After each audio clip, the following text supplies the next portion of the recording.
Okay, can you let me know how to say your last name? Bresciani. Bresciani. Nikole Bresciani. Like there's Bresciani, like bra, but it's the breasts that you put inside the bra. That's the best way I can explain it. That's hilarious.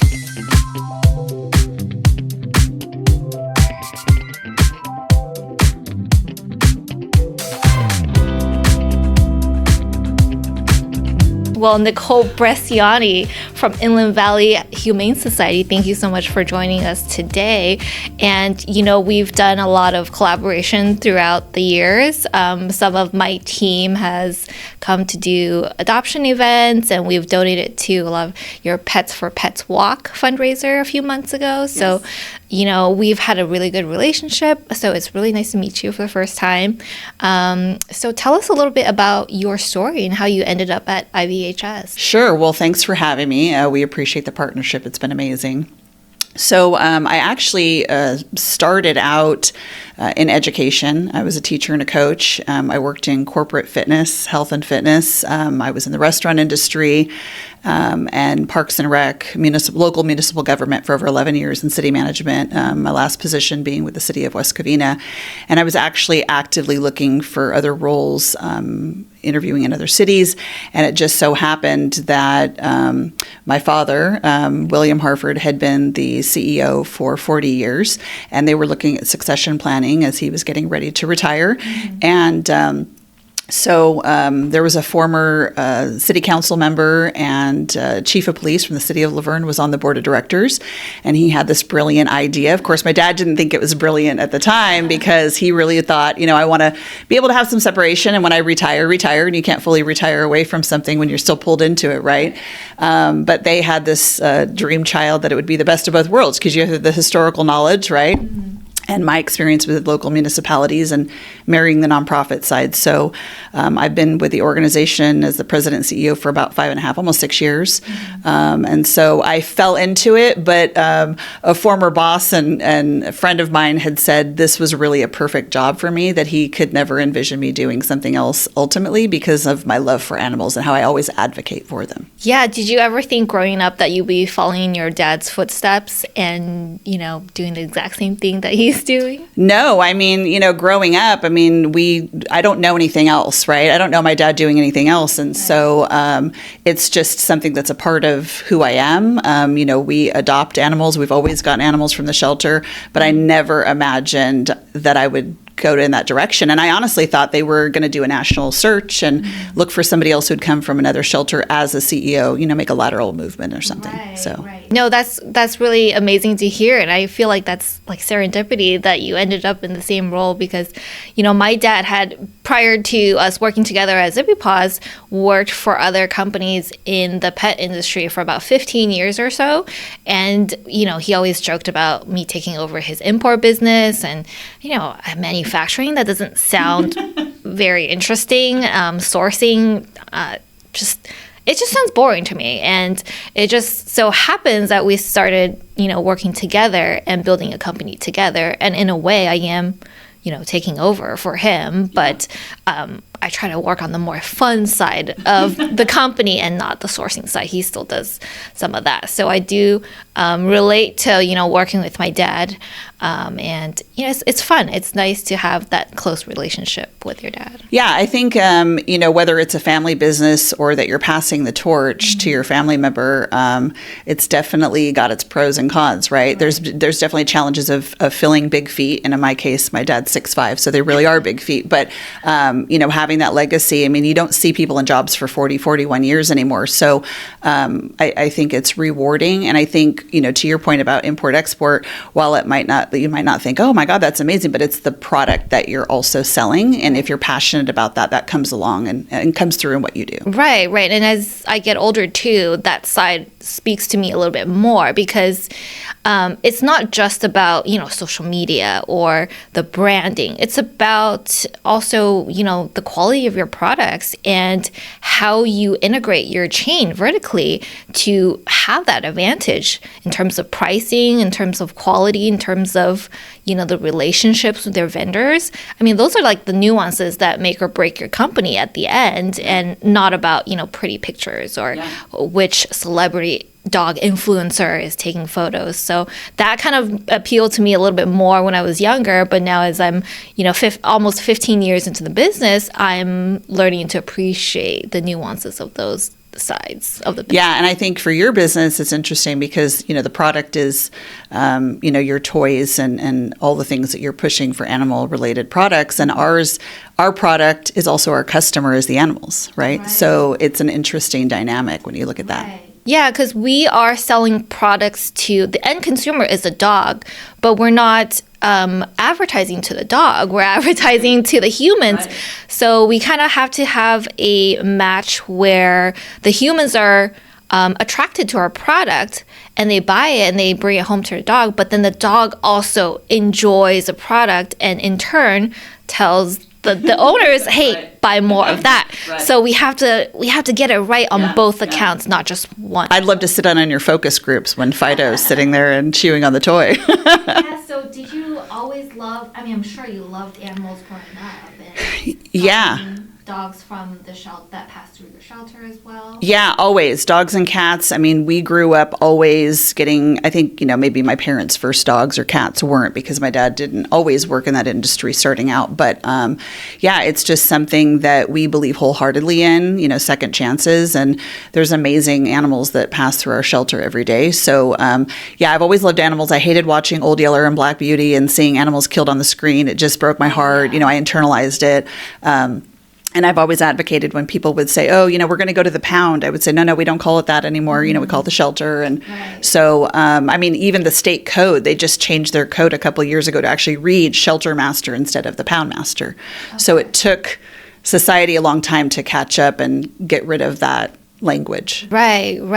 I kind of wanted to ask you this a little bit later, but since you brought it up, what is kind of one law or regulation or policy that you wish you could change like today that would really help the animal welfare and, your work? Yeah, I think if we had more stringent laws in terms of the fines and felony charges against animal cruelty, a lot of times the judges don't want to necessarily make a finding to, be really harsh. And I think that the harsher the penalty is, that you'll see less of that action because if somebody's getting off with a slap on the hand, they do it again. Right. And then where are we at?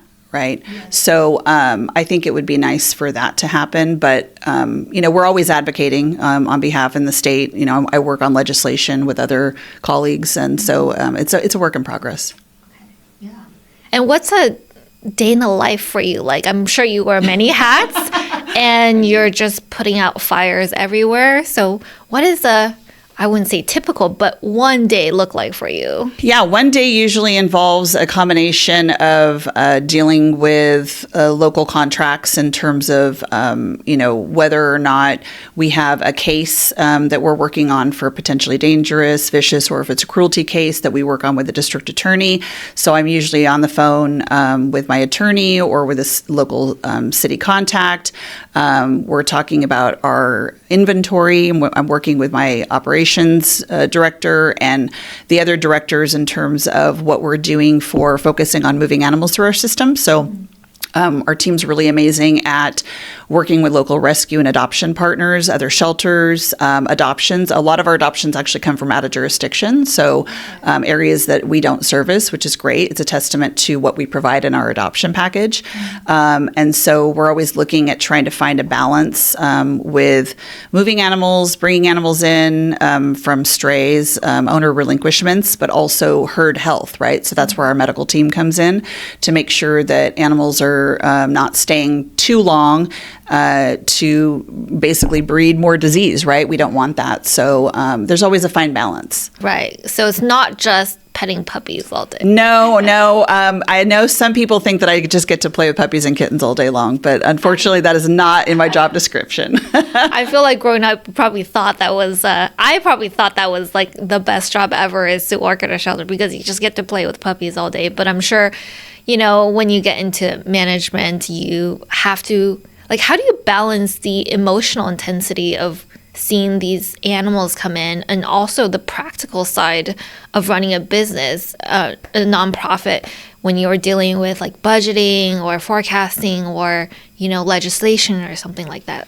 Yeah, I mean, I think the work-life balance is important, and I think that if you can't be there for yourself first, providing self-care, talking about, I'm also a human mom, not just a dog mom, and so, we always try to take care of other people first, and then we burn the motor, and so I really do preach that to my team. I know that's harder when we're having a whole bunch of crises happen in multiple cities with multiple pets at one time, but that really is the key because, you can't be there for others if you can't be there for yourself. And I have an amazing team, and so we lean on each other. And I think also outside of, our shelter facility is also leaning on other colleagues, right? It's lonely at the top. You know that from being in your role. And so having other people that you can bounce things off of.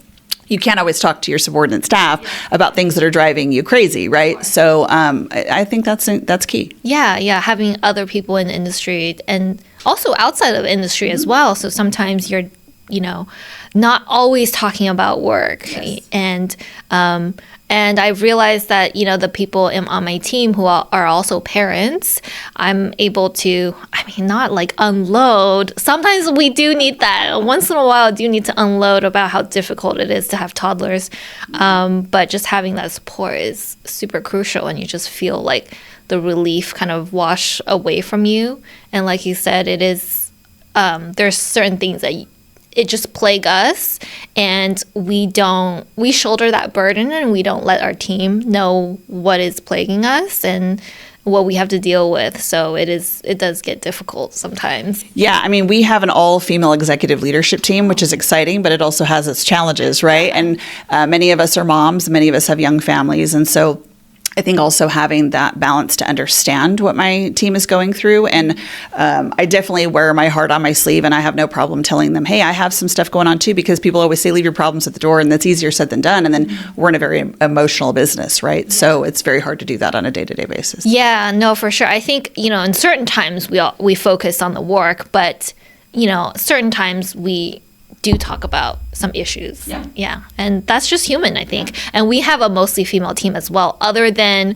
the warehouse, I think we have 2 men on the team. Yeah. So we have 4 men out of 20 something. Yeah. So the female ratio is high, but we're a good team, and we work really quickly and fast together. But sometimes we do, talk about issues. It's important because it also, sometimes you can be physically present at work, but when you're mentally pulled away because you have all these competing priorities, it's hard. So I think balance is good. Yeah, and we do have a lot of new moms here, so we understand the need, and we do help each other out. If you gotta, stay home and take care of your kids today, hey, I got you. Yeah, so that's awesome. Yeah. And what are some kind of like the other misconceptions people might have about animal shelters or working in animal welfare? Yeah, I think animal shelters have a bad rap, and the paradigm shift has happened in terms of what the old pound mentality or old shelter used to look like, and people would think it's a place where animals just go to die. That's definitely not the case. Obviously there are under-resourced shelters in the state and in the nation, but there's also fully resourced, or I would never say you can never have enough money, right, as a private nonprofit to help do the philanthropic things and do more. But I think that it's not a scary place. And if people are to open their hearts and their minds and not be like, well, I'm so sad because I see him behind the in the cage and the kennel, and they're uncomfortable about that, and they think it's a dirty place to go. And it's definitely not that. I can proudly say that our shelter's clean. We get a lot of compliments all the time.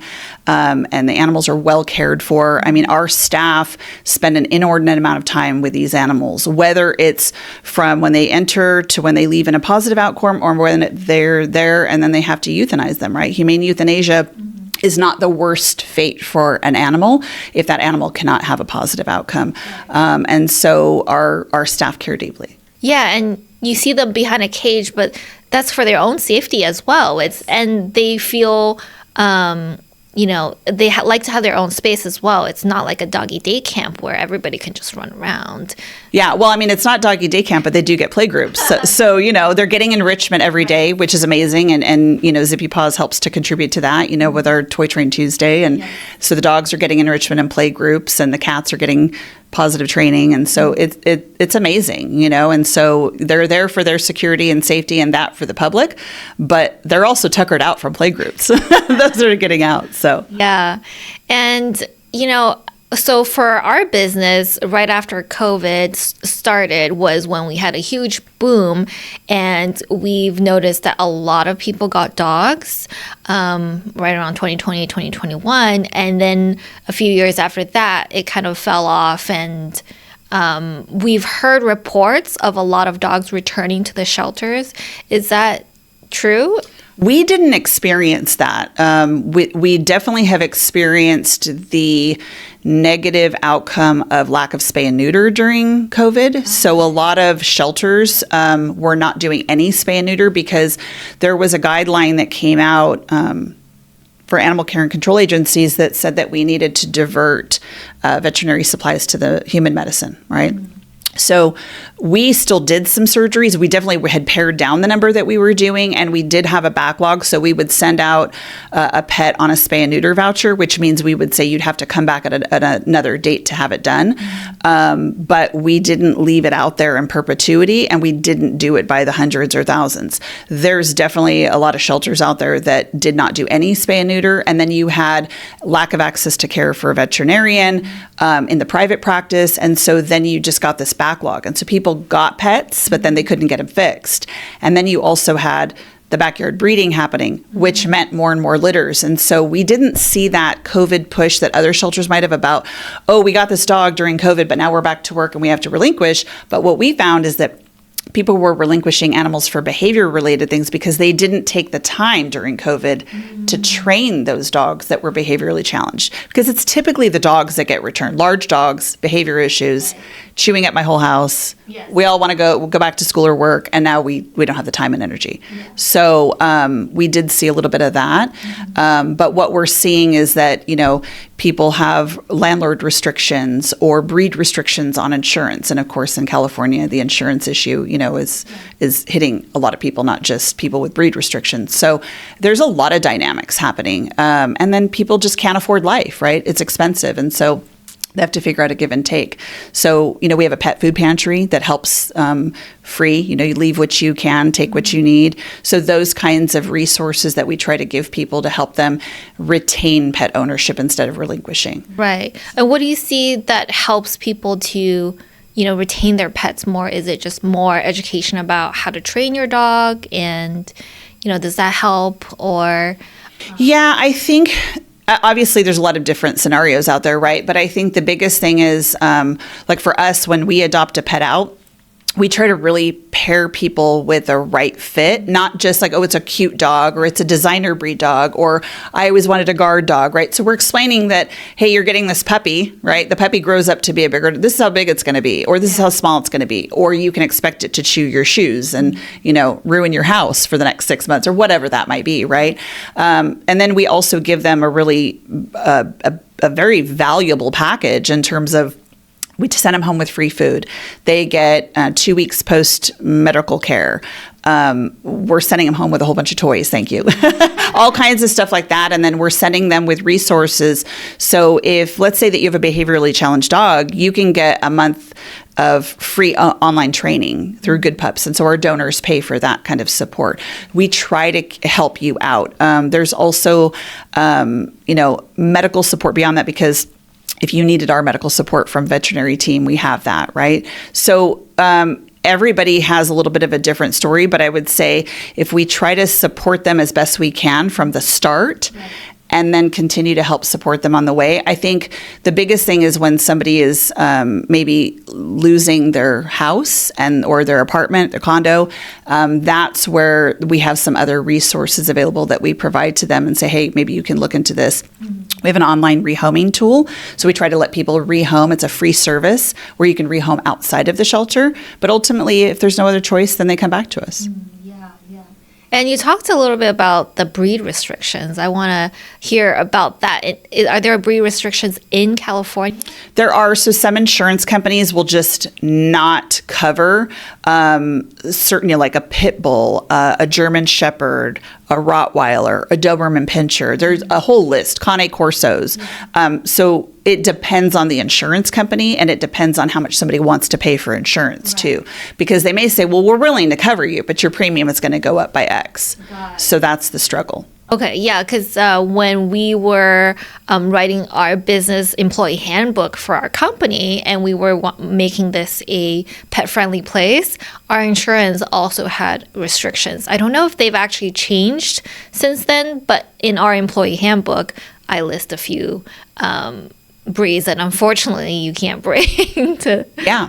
But that's the cost of doing business, because as much as you humanly, right, you personally would like to extend that offer legally and business-wise, you can't. Right. And we have to, think about the business first. And sometimes I'm like, the puppy's cute, but sorry. I wanted to ask you about the mission of IVHS and what you guys stand for.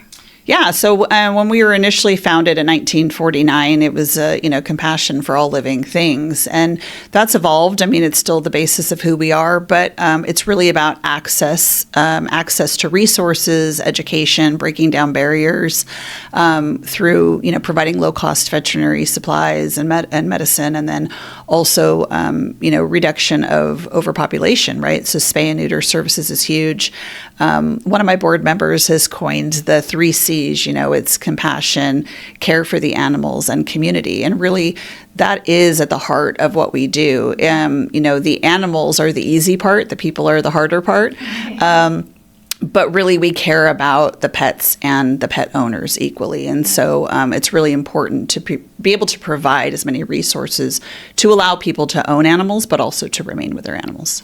And would you say that's kind of like your favorite part about the job, is to just see families taking the dogs and having a happy ending, I would say? Yeah, I would say whether it's a cat, a dog, a bunny, rabbit, an iguana, whatever, because we end up with all kinds of animals. I love watching the reactions. I love the reunification stories where we're able to, cross over geographic boundaries and time. You're looking at, sometimes people have been separated from their pets for over a year or two, and somehow that microchip ties back and we're able to make that call, and they come in, and the joyfulness, of just not only the pet owner, but the dog, right, is just amazing. And so that really makes it all worth it. It makes you be able to get through the tough times. Yeah, my husband's dog was actually missing for about 3 months. I think back in 2016, it was right before we met. But it was because of a microchip, and he was surrendered to a shelter, that they were able to bring him back. Yeah. I can't remember. I think it's around USC somewhere, a shelter around USC. So not around here, but I mean, thanks to that shelter, they were reunited, and then he flew to come get him, and he's still with us today. He just turned 16. Oh wow! So it's been reunited, and they've had 8 more years together. That's so amazing. That's thank you to that shelter. Yeah. But yeah, you said iguanas. So have you rescued iguanas, or what are kind of like the craziest animals that you've brought in? Oh man. Okay. So the craziest, yes, we get a lot of different animals, because either there's an owner relinquishment, or we may have a seizure from a hoarding case or an animal cruelty case, or the police department in one of our service cities will do an arrest, and so we come across a variety of animals. But I would say the most interesting was either the tegu lizard, which if you don't know what that is, you need to Google it, because it'll come up with the craziest YouTube video that is, it gets up on its hind legs and it looks like a dinosaur. Oh, wow. It's crazy. And we also had a Macau monkey. So what happened was, these people came from Las Vegas, and their monkey decided to do a walkabout and was able to get out into a hotel. And so it had diapers on and everything, so it was like domesticated, but it was highly contagious. And I had an officer who was pregnant at the time, so we had to put this monkey into a special room. I mean, it was a Friday at 4:00. I was calling zoos. I was calling traveling everywhere we could to relocate this. And finally, the owners were compelled to come and pick up their monkey and leave California because they're not legal here. So it was a very wild day. That's hilarious. Yeah. So they're allowed in Nevada? So they're allowed in Nevada, and I don't remember if it was that they can have them with a special permit, but they were told that they could bring it into California by, somebody told them they could bring it to California. And they wanted to come to visit Disneyland and see the sunset in Huntington Beach while leaving their monkey in a hotel room that could open doors.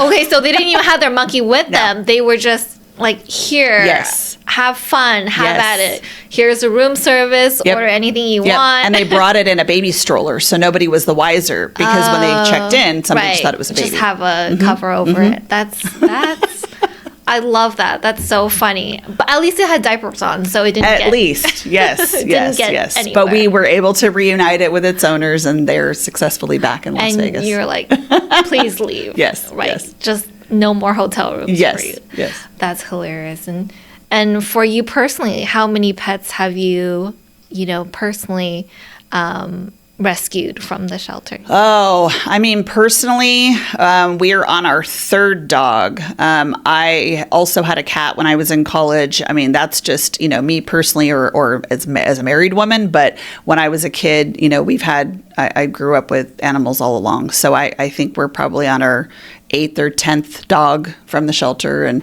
we had cats growing up. So, yeah. What's your favorite breed? I'm curious.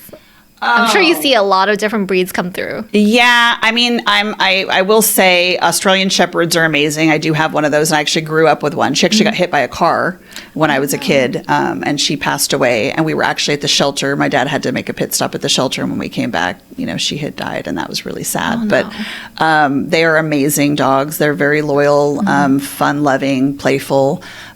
Great with families, kids. But I do have a soft spot in my heart for the Belgian Malinois. That was my first dog that my husband and I got when we got married. And they're just top of the food chain and smarts. Yeah, they're super smart. I saw the photos you sent me. Yeah, beautiful dog. Yeah, they are. And they're used in a lot of police work, military work. They're known for, just being versatile. Very agile, strong, smart. So I do love them, but they are neurotic as well. And so they will effectively rearrange your household if you do not keep them busy. But yeah. Yeah, we know from Chino PD, they have a lot of Belgian Malinois. And there's one, I think her name is Cobra, that she used to come around and they would do training in our warehouse after hours, but they're such cool dogs. But I can see they need to do some work. If they're not working, they're like, okay, what am I supposed to do now? Yeah. No, they are definitely very smart and loyal. Yes. Yeah, I have a Dalmatian now, and I feel like she's kind of the same way, where she likes to be busy and be given a task. And when she's running around the backyard looking at all of the potential dangers, she feels so proud, and then when she's like, you don't have any job for her to do, she just lays around. She's like, oh, I don't have anything to do, and it's boring. You're lucky that she doesn't have anything to do, because when I was little, I mean, my first dog that I remember was our Dalmatian, and his name was Spot. And we went into the shelter. I was a kid, and we came out, and he had chewed the whole back seat of my dad's car. So they're neurotic too. They are very, very neurotic, and they like things a certain way. And she always likes to dig up my bed. I have like multiple sheets on my bed so that she can't dig through all the sheets.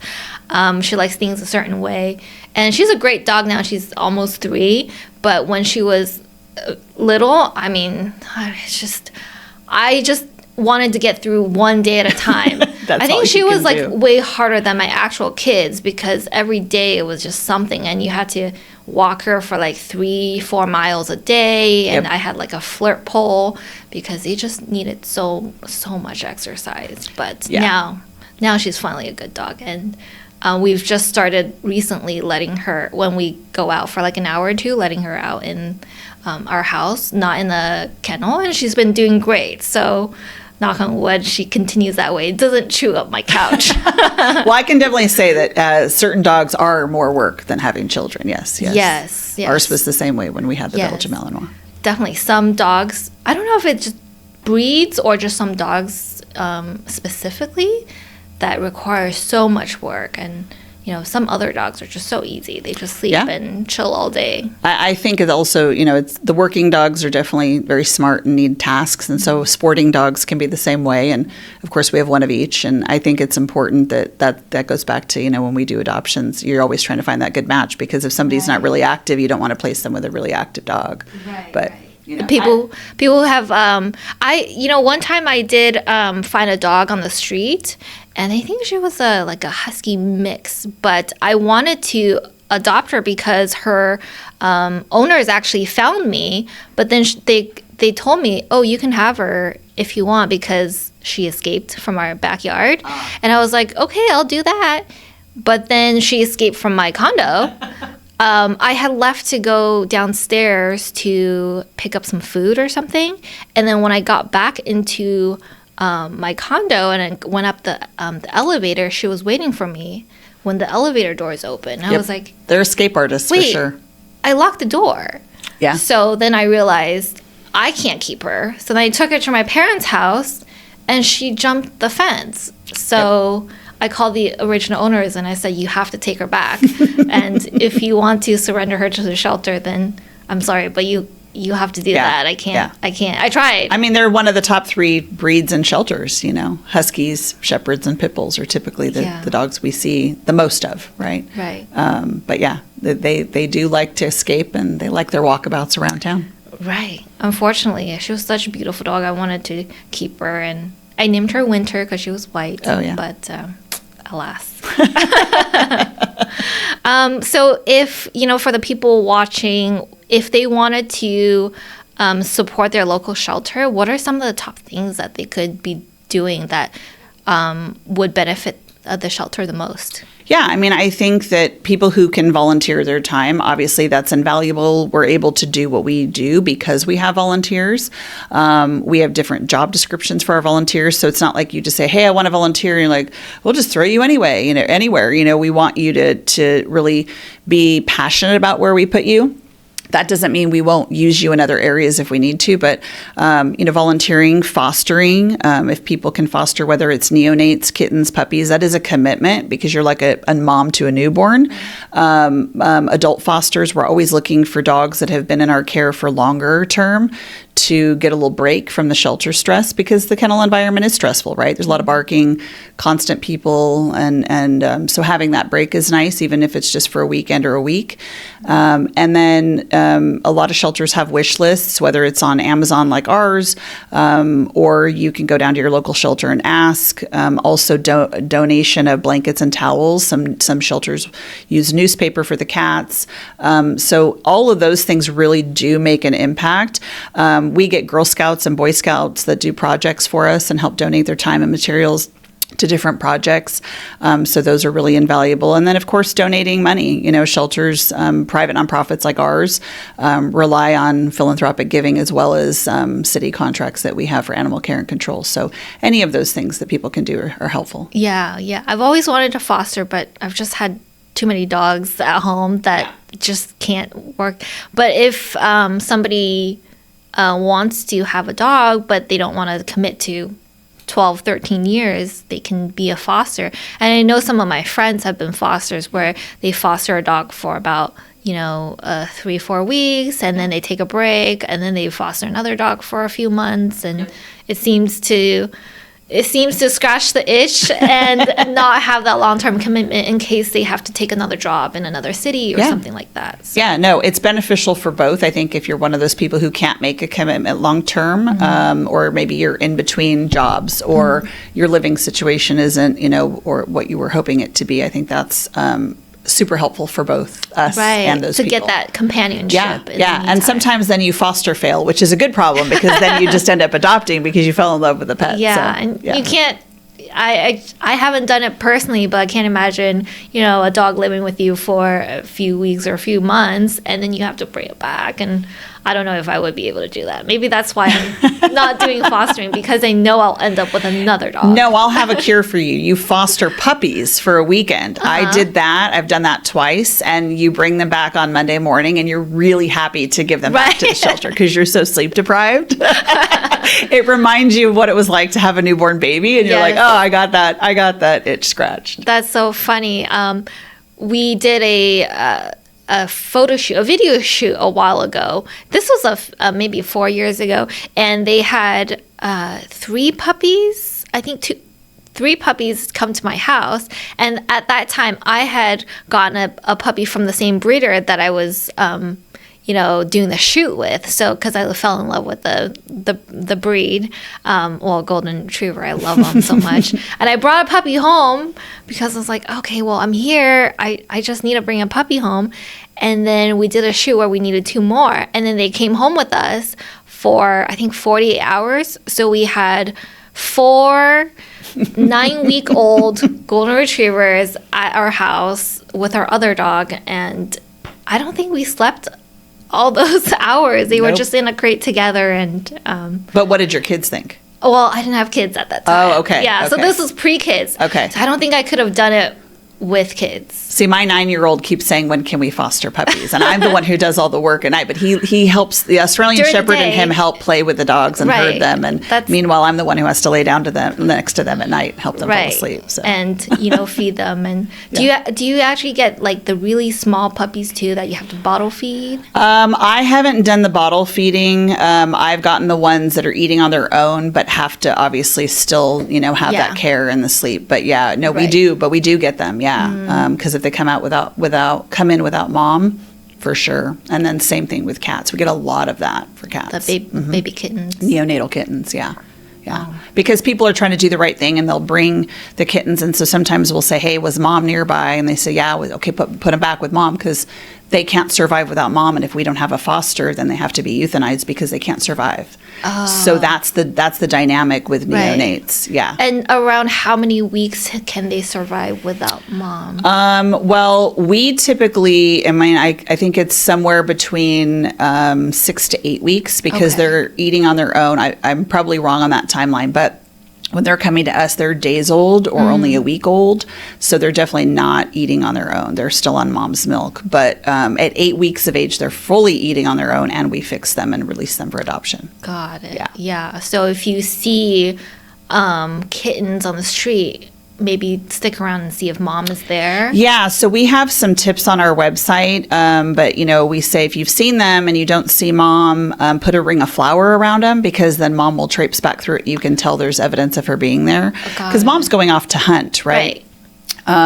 But if you repeatedly go back and check on them and mom hasn't come around, then bring them to the shelter and we'll go ahead and find a foster. And we put pleas out on our social media and we have a closed foster group on Facebook and we have a whole email chain. So we get a lot of response very quickly, especially when it's like urgent plea. We just got these in. So, yeah. That's great that you have such a strong community and such a tight-knit community to help because you need all those people. Yeah, absolutely. They're definitely life-saving programs that, otherwise wouldn't be a positive outcome. So it's amazing.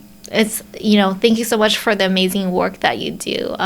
We should do another team volunteer event because my team always loves going to play with the puppies. Yeah. No, we love you guys. You guys have been a great supporter, great partner, and we couldn't ask for anything more. So Amazing. Yeah, next time I think I'll bring my kids. And Yeah. they're little still, but they love animals and dogs, so I'm sure Awesome. they'll love it. Thank you. Thank you so much for being on the show.